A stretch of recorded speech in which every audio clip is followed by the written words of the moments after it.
Hello students, once again welcome to my YouTube channel that is the Bio Gainer classes.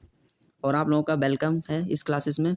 और चलिए, रोज़ की तरह मैं एक नई वीडियो लाया हूँ। मुझे पता है मैं लघु उत्तरीय प्रश्न जीव विज्ञान में बता चुका हूँ, और जो आपका चैप्टर चल रहा था पुष्पी पादपों में लैंगिक जनन, तो उसमें मुझे पता है आप लोग थंबनेल देख के आए हो। तो जैसा कि इसमें लिखा है कि 2 लघु उत्तरीय प्रश्न और देख लो, ठीक है। तो आप ऐसा करो, 2 प्रश्न और तैयार कर लीजिए लघु उत्तरीय के, तो आपका पक्का काम हो जाएगा, 100% आपका काम हो जाएगा, ठीक है। ऐसा हुआ ना कि मैंने जब कंक्लूजन निकाला, जब मैंने गैस पेपर्स को देखा, तो मुझे लगा कि हाँ, ये भी काफ़ी बार पूछे गए हैं। क्या हुआ, 2 और तैयार कर लोगे, आपका ही फ़ायदा है, अच्छे मार्क्स आ जाएँगे, क्योंकि आपको टॉपर जो बनना है ना। तो लेक्चर नंबर 5 है, 2 क्वेश्चन आपके लिए और मैं लेकर के आया हूँ। चलिए, बिना टाइम को वेस्ट करते हुए वीडियो को आगे बढ़ाता हूँ। अब जैसा कि आपने स्क्रीन पे देख लिया होगा कि ये क्वेश्चन है परागण के ऊपर। आपने पढ़ा भी होगा पॉलिनेशन क्या होता है। तो ये एक मेथड होता है, जो पोलन ग्रेन होता है वो दूसरे प्लांट तक पहुंचाने का साधन ही होता है, ठीक है, परागण की प्रक्रिया, ठीक है। तो और मैं काफ़ी दिनों से देख रहा हूँ कि वीडियो पड़ती है, लाइक नहीं आते हैं, आप लोग वीडियोस देख लेते हो, तो प्लीज़ मेहनत लगती है इसमें। आप वीडियो को लाइक कर दिया करो, एक अच्छी सी कमेंट कर दिया करो कि क्या कमी रहती है मेरे लेक्चर्स में, तो मैं उसको और इंप्रूवमेंट करूँ, उसका और इंप्रूव करूँ अपने लेक्चर्स को। और अगर अच्छे लग रहे हैं तो वैसे ही कमेंट कर दिया करो, और चैनल को सब्सक्राइब कर लो। अगर आपका फ़ायदा हो रहा है तो इसको शेयर भी करो, दूसरों का भी फ़ायदा हो। तो ज़्यादा ना बोलते हुए चलिए वीडियो को स्टार्ट करते हैं। और ये प्रश्न संख्या लिखा है जैसे 3, ठीक है। आपकी जो संख्या हो आप वो समझ लेना, 3 का कोई मतलब नहीं है, ठीक है। आप सीधे अपने क्वेश्चन पे ध्यान दीजिए। तो यहाँ पे लिखा है कि परागण किसे कहते हैं और इसके प्रमुख प्रकारों का वर्णन कीजिए। वैसे तो परागण किसी भी प्रकार से हो सकता है, वाटर के द्वारा भी ठीक है, बहुत सारे माध्यम होते हैं इसके, लेकिन परागण किसे कहते हैं और इसके प्रमुख प्रकारों का वर्णन कीजिए कि ये कितने प्रकार का होता है, ठीक है। 2019 में भी आया, फिर 20 में भी आया, ठीक है, और 23 में आ सकता है आपका, ठीक है। परागण को परिभाषित कीजिए या परागण संवर्धन पर टिप्पणी लिखिए, कोई किसी तरह से भी पूछे आपको यही लिखना है। तो चलिए, उत्तर में हेडिंग डालोगे परागण, और इंग्लिश में इसको कहते हैं पोलिनेशन। स्पेलिंग देख लीजिए, पोलिनेशन, POLLINATION,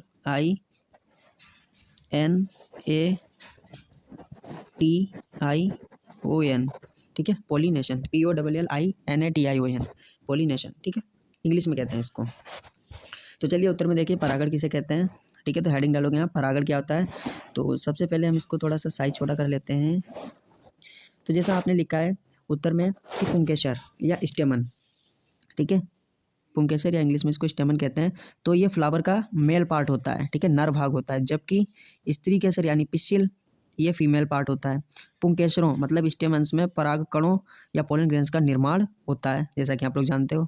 मेल गैमीट यानी नर युग्मक, अथवा या इसको आप शुक्राणु भी कंसीडर कर सकते हो, ठीक है, स्पर्म उत्पन्न करते हैं।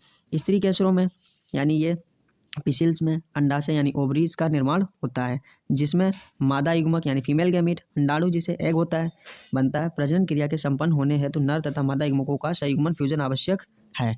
तो कुछ नहीं लिखा है, लिखा है कि जो स्टेमन होता है ये फ्लावर का मेल पार्ट होता है, जबकि जो पिसिल होता है वो फीमेल पार्ट होता है, ठीक है। और जो स्टेमन्स होते हैं इनमें पोलन ग्रेन्स का फॉर्मेशन होता है, जो कि एक मेल गैमीट या स्पर्म की तरह होता है। और स्त्री केस में ओवरीज बनती हैं जिसमें फीमेल गैमीट होता है और ये एग होता है, ठीक है। और दोनों का जब फ्यूजन हो जाएगा मेल गैमीट और फीमेल गैमीट का, तो ये क्रिया क्या कहलाती है, फर्टिलाइजेशन, ठीक है। इसी को देखें, अब ये होगा कैसे, कैसे पहुंचेगा, उनमें हाथ पैर तो होते नहीं है फ्लावर्स में, तब ये अपने पोलन ग्रैंड को ट्रांसफर कैसे करेगा अपनी मादा के पास में, ये समझना है हमें। फिर लिखा है कि चूंकि अधिकांश पौधों में पराग कणों पोलन ग्रेन्स के संचालन यानी लोकोमोशन का अभाव होता है, इस कारण पराग कणों के जायांग यानी गाइनोशियम तक पहुंचने के लिए इन्हें विभिन्न ढंग अपनाने पड़ते हैं। तो पराग कोश मतलब एंथर में बने पराग कणों का मादा पुष्प के स्टिग्मा यानी वर्तिकाग्र तक पहुंचने की घटना को परागण कहते हैं। परागण कुछ नहीं है, आप ऐसे समझो कि जो एंथर होता है फ्लावर का मेल पार्ट, उसमें जो पोलन ग्रेन्स बनते हैं, अब वो फीमेल फ्लावर पे कैसे पहुंचे, फीमेल पार्ट तक कैसे पहुंचे, ठीक है, उस पोलन ग्रेन्स का जो ट्रांसफर होता है, transfer of pollen grains from anther to stigma, क्या कहलाएगा आपका, पोलिनेशन। फिर क्या, परागण के पश्चात पुंकेसर और दल गिर जाते हैं, बाह्य दल या तो गिर जाते हैं या फल में चिरलग्न रहते हैं, ठीक है। चलिए, अब क्वेश्चन में जैसे आपका पूछा था, देखिए ये क्वेश्चन है आपका, जैसे पूछा था कि पर परागण क्या होता है, ठीक है, अलग से पूछा उन्होंने पर परागण क्या होता है, ठीक है। अब इसको समझ लेते हैं। तो यहाँ पे लिखा है परागण के प्रकार, टाइप्स ऑफ पोलिनेशन, इंग्लिश में हेडिंग डाल सकते हो टाइप्स ऑफ पोलिनेशन। तो पोलिनेशन निम्नलिखित 2 प्रकार का होता है, पहला है आपका स्वपरागण और दूसरा है आपका पर परागण, ठीक है। तो स्वपरागण क्या होता है इसको समझ लेते हैं, सेल्फ पोलिनेशन, ठीक है। स्वपरागण यानी सेल्फ पोलिनेशन, तो इसमें क्या होता है, एक पुष्प के परागकण उसी पुष्प अथवा उसी पौधे के किसी अन्य पुष्प के वर्तिकाग्र पर पहुंचते हैं। इसको आप ध्यान से समझना कि ये क्या होता है। क्या लिखा है, स्वपरागण सेल्फ पॉलिनेशन में एक पुष्प के परागकण उसी पुष्प अथवा उसी पौधे के किसी अन्य पुष्प के वर्तिकाग्र पर पहुंचते हैं। समझने की कोशिश करना। जैसे कि ये एक प्लांट है, ठीक है, ये इसका फ्लावर है, ठीक है, ये इसका फ्लावर है,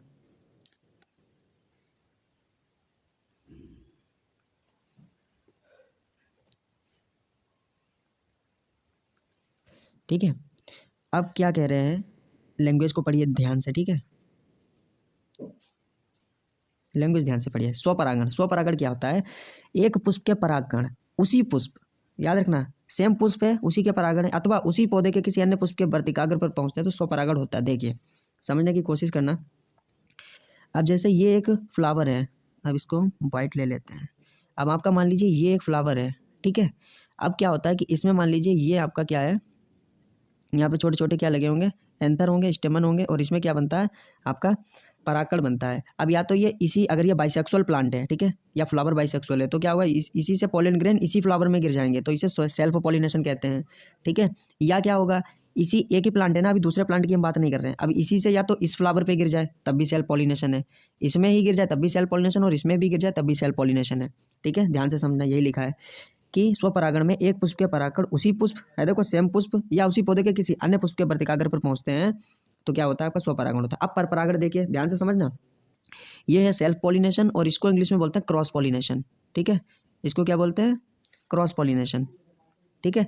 तो लिखा इस क्रिया में एक पुष्प के परागकण उसी जाति के दूसरे पौधे के पुष्प के वर्तिकाग्र पर पहुंचते हैं। यहाँ पर दोनों पुष्प दो अलग अलग पौधों पर स्थित होते हैं, चाहे वे एक लिंगी हो या द्विलिंगी। पर परागण क्रिया का मुख्य लक्षण यह है कि इसमें बीज उत्पन्न करने के लिए एक ही जाति के दो पौधे भाग लेते हैं। द्विअक्षक पौधे मतलब डायोसियस प्लांट। अब मैंने उस समय जो आपको इंपॉर्टेंट टर्मिनोलॉजी बताई थी, मोनोसियस, डायोसियस, एपोमिक्सिस, वो वाली वीडियो आप जरूर देखना, डिस्क्रिप्शन में इसकी लिंक दे दूंगा कि क्या होता है मोनोसियस, क्या होता है डायोसियस। अब डायोसियस का मतलब क्या होता है, द्विअक्षक पौधे, ठीक है, और मोनोसियस का मतलब क्या होता है, दोनों में एक, ठीक है। डायोसियस सेपरेट सेक्स होते हैं। डायोसियस प्लांट के पुष्पों में केवल पर परागण ही संभव होता है क्योंकि ये एक लिंगी पौधे होते हैं। डायोसियस, कभी कंफ्यूज मत होना कि डाई लिखा है तो दो, हमेशा याद रखना डायोसियस का मतलब है कि सेपरेट सेक्स होता है, ठीक है, एक लिंगी होता है, पर परागण ही संभव होता है। द्विलिंगी पुष्पों में यह सामान्यतः पाया जाता है, ठीक है। द्विअक्षक पौधों डायोसियस प्लांट्स के पुष्पों में केवल पर परागण ही संभव होता है। अब डायोसियस का मतलब क्या होता है, सेपरेट सेक्स होता है, इसमें अलग अलग, मोनोसियस में एक ही में होता है और इसमें अलग अलग होता है, इसीलिए पर परागण संभव। द्विलिंगी पुष्पों में यह सामान्यतः पाया जाता है, पर परागण द्विलिंगी, ये चीज़ गलत लिखी है, ये एक लिंगी होना चाहिए यहाँ पे, ठीक है, सही कर लेना, द्विलिंगी नहीं होगा यहाँ पे, एक लिंगी होगा। पर परागण हमेशा एक लिंगी पुष्पों में पाया जाता है, द्विलिंगी में नहीं। द्विलिंगी में तो वही सेल्फ पॉलिनेशन हो जाएगा, ठीक है, इसको एक लिंगी कर लेना और बाकी सब सही है। अब इसको भी हम डायग्राम की हेल्प से समझने की कोशिश करते हैं। ये तो आपका सेल्फ पॉलिनेशन, ठीक है, क्या है आपका सेल्फ पॉलिनेशन, ठीक है, एसपी लिख दे रहा हूँ, सेल्फ पॉलिनेशन। चलिए अब दूसरा प्लांट समझिए। एक प्लांट में और बना लेता हूँ येलो कलर का,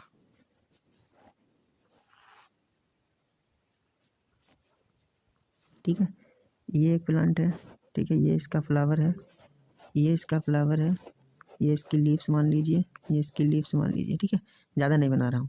अब देखिए क्या होगा।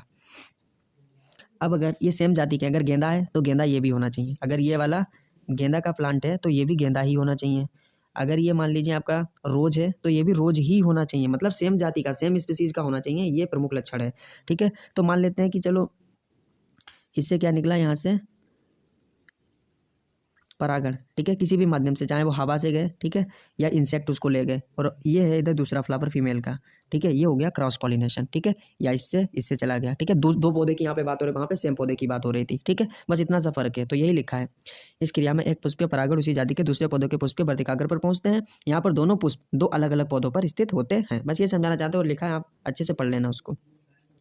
चलिए अब वो क्वेश्चन तो आपका समाप्त हो चुका है, बस वही अगर डायग्राम बनाना चाहते हो बना लेना, से समझने के लिए वैसे 2 नंबर आपके पक्के हैं, 3 नंबर।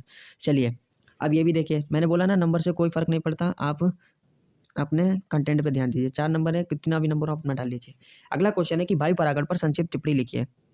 वायु परागण पर संक्षिप्त टिप्पणी लिखिए। एयर पॉलिनेशन, वायु परागित पुष्पों की विशेषताएं लिखिए। किसी तरह से भी पूछ सकता है, तो उत्तर में आप लिखोगे कि पुष्पों में वायु द्वारा होने वाले पर परागण को वायु परागण या एनिमोफिली इंग्लिश में कहते हैं, ठीक है, एनिमोफिली।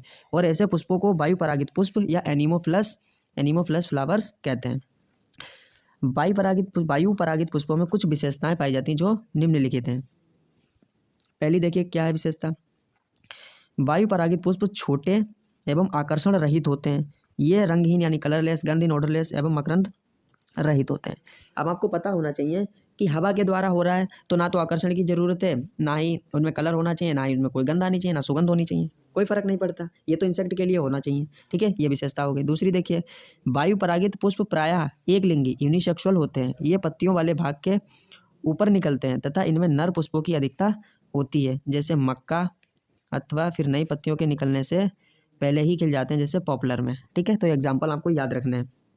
अगली विशेषता देखिए, तीसरी कंडीशन क्या है विशेषता, पुष्प के अनावश्यक भाग जैसे बाह्य दल बहुत छोटे होते हैं, जिससे ये परागकणों और वर्तिकाग्र के बीच रुकावट ना बन सके। वो वेरी इंपॉर्टेंट है फीचर।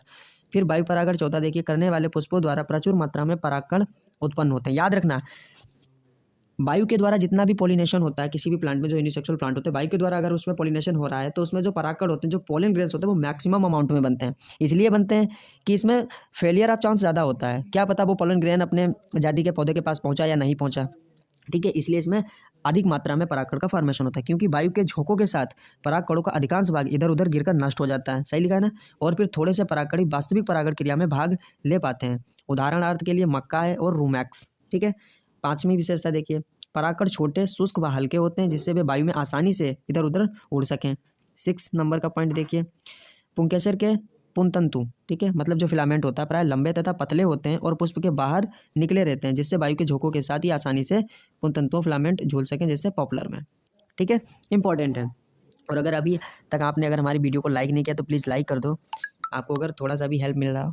चलिए आगे समझते हैं क्या लिखा है। तो ये 2 क्वेश्चन थे, सॉरी, ठीक है। ये आपके 2 क्वेश्चन हो चुके हैं, जैसा कि आपने थंबनेल में देखा था कि 2 लघु उत्तरीय प्रश्न आपको और याद करने, तो ये हो गए आपके दोनों, ठीक है। तो अगर वीडियो अच्छी लगी तो इसको लाइक करिए, शेयर करिए और एक कमेंट जरूर करिए। और यहाँ तक आप हमारी वीडियो देखते रहे तो इसके लिए वेरी वेरी थैंक यू, और मिलते हैं अपनी नेक्स्ट वीडियो में। Okay, bye.